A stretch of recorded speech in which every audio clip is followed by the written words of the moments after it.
Hello and welcome to hankgames without Hank. My name is John Green, manager of the AFC Wimbledon Wimbly Womblys. I think we already played Stoke, but we're playing them again. I don't know why.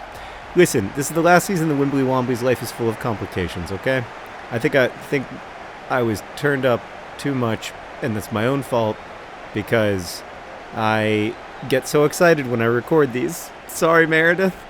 I am very excited, though, to play Stoke City for the second time in 2 games for reasons that are mysterious to me and to the universe. I'm just going to try to get a better result than we got last time. We got Ball John Green back. That's good news. I'm going to... So, your topic suggestions have been very helpful. Thank you to everybody who's suggested topics. I'm going to go with something that was suggested by Jim, which is you could talk about something silly and funny. Lots of heavy stuff going on right now, and we could probably all use a break. I don't know what you're talking about with all the heavy stuff. What's been going on that's heavy stuff? Anything? I'm just kidding. It's terrible. I mean, not that it's ever been not terrible in human history. There is no golden age to which we can harken back. Although, on the other hand, like there are some ways in which things are like objectively getting worse, like life expectancy in the United States, for example. Which is expected to drop for a 4th consecutive year. But we're not here to talk about that, Jim. We're here to talk about something silly and funny. One of the things that... Oh, come on. You give a guy a nudge in a hip and suddenly it's a crime against humanity. Now, this is what's wrong with football. They don't allow for a little contact anymore. Omarson, son of Omar, was just trying to be a good old-fashioned footballer. By the way, look at his close control. Nope, obviously, I wanted you to pass not to that guy. But, whatever, I'm not very good at FIFA. If y'all were expecting high-quality FIFA 18 content, you should have gone to 2017. Anyway, one of the things Jim suggested is talk about the times that you've been asked who the F is Hank, which is a great thing. So, back in 2007, my brother and I had this Raffo. Oh my God, Raffo, you're a genius. Is he the only... And is it possible to be bald when you're 16? Maybe it is. He's 16 years old, and he is totally bald on the crown of the head. So he's a fascinating character. Do I like him? No, I wouldn't say that we enjoy each other's company. But we understand that each brings a certain value to the relationship. Me, that I employ him, and him, that he is reluctantly my goalkeeper because I can't find anyone better. So back in 2007, Hank and I started this joke because people would say, "Who is Hank?" Because I start every video by saying, "Good morning, Hank, it's Tuesday."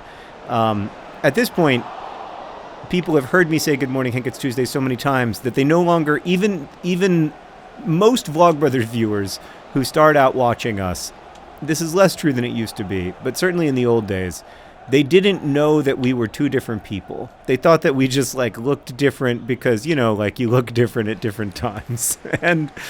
and so they would be like, "Who the F is Hank? Why does this guy keep referring to Hank?" Or they'd only seen a few of our videos, and so they didn't yet understand that there were 2 of us. And so they would say, "Who the F is Hank?" And then Hank and I came up with increasingly absurd answers for this. The joke, so listen, the idea was, the concept was to make longtime viewers feel comfortable and happy and to refuse to answer the questions of new viewers. This is an idea that we got from Zay Frank.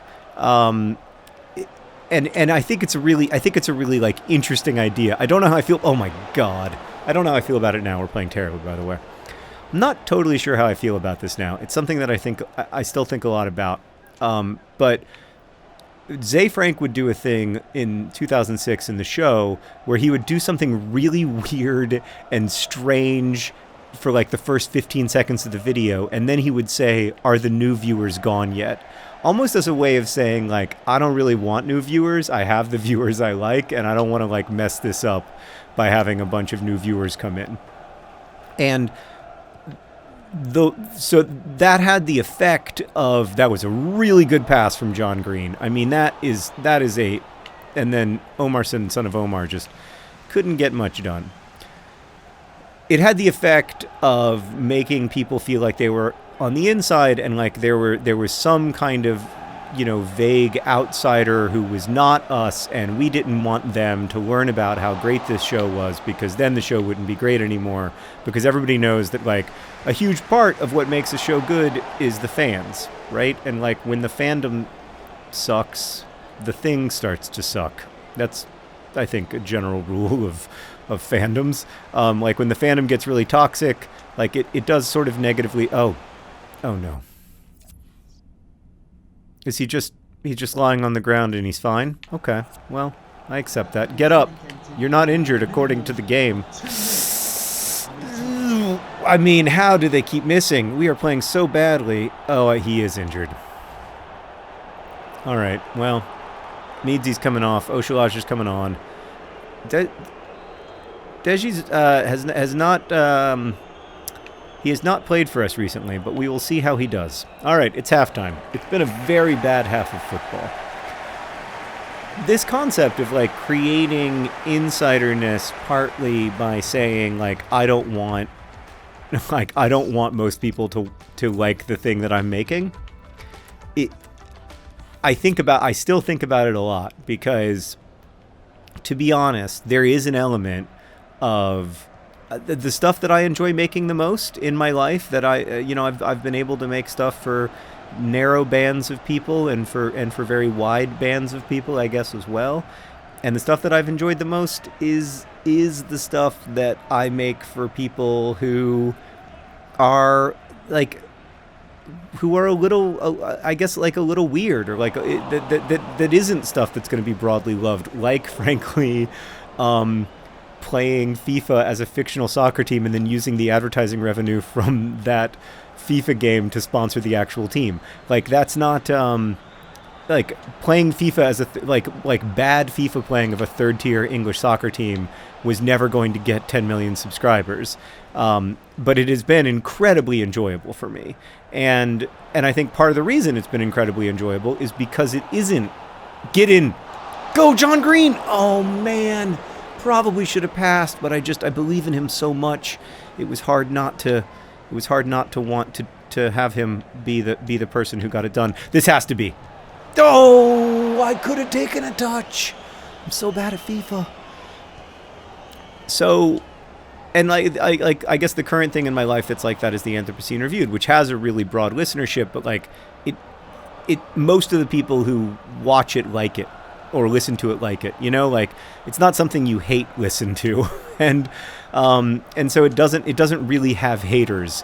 And if you make something that becomes broadly popular, at some point, like, the people who aren't the people you made it for start to find out about it and are less likely to like it. And it starts to have people who identify themselves partly in opposition to it. Like, that's true from everything from Harry Potter to Twilight. And, like, I just don't think that's that pleasant. And so that's where, like, I realized that this was supposed to be silly and funny, and I've gone deep about Who the F is Hank. But that's where the impulse to do Who the F is Hank came from, right? It came from an impulse to, like, create a feeling of insiderness, like, oh, I get the joke, Who the F is Hank, and I'm not one of the people who's asking Who the F is Hank. The bad part about this is that it potentially creates outsiders. It makes people feel, it can make people feel small, or like they don't know, or like, why does he want the new viewers to go? And I don't want to be part of communities that require or make thems. Oh, I mean, that's been coming for the entire game. I'm taking off Omar Son of Omar. I'm going to listen to my assistant coach. I have no... why have I performed so badly in consecutive games against this particular team? It makes no sense to me. I have nobody to bring on. Why would I bring on Vinny Thrill when I could... I'm going to bring on Dicko. I'm not listening to my assistant coach. I'm going to bring on Dicko. I'm going to switch out John Green and John Green. That's what's needed. This is what we got to do. All right. This false nine is going to work. It's worked in the past. It's going to work.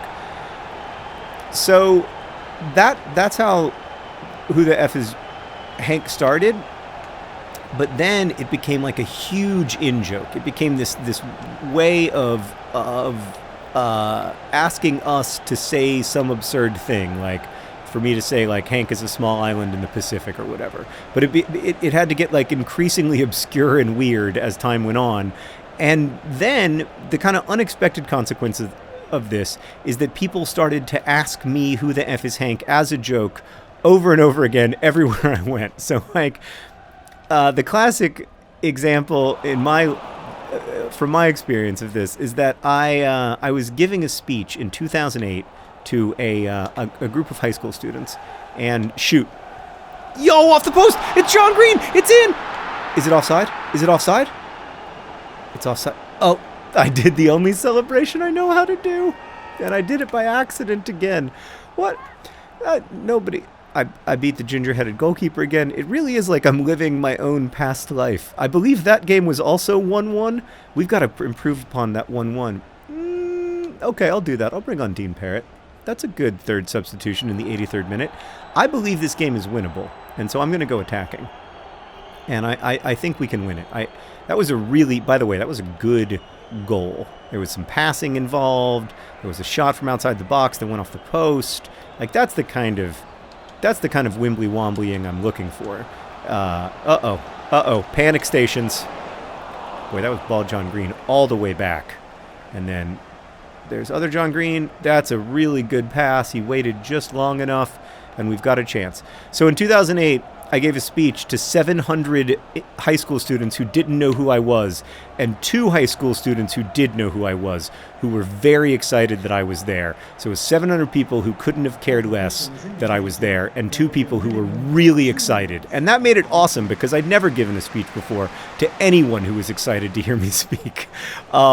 But then at the end of the thing, I was like, are there any questions? And both those hands went up, and they said, who the F is Hank? And everyone, the other 700 people in the audience were like, I have no idea what just happened. Who is Hank? And so I have to be careful about when and how I answer it, but I will tell you now that Hank is indeed an island in the Pacific Ocean. All right, we tied 1-1, just like we did last time.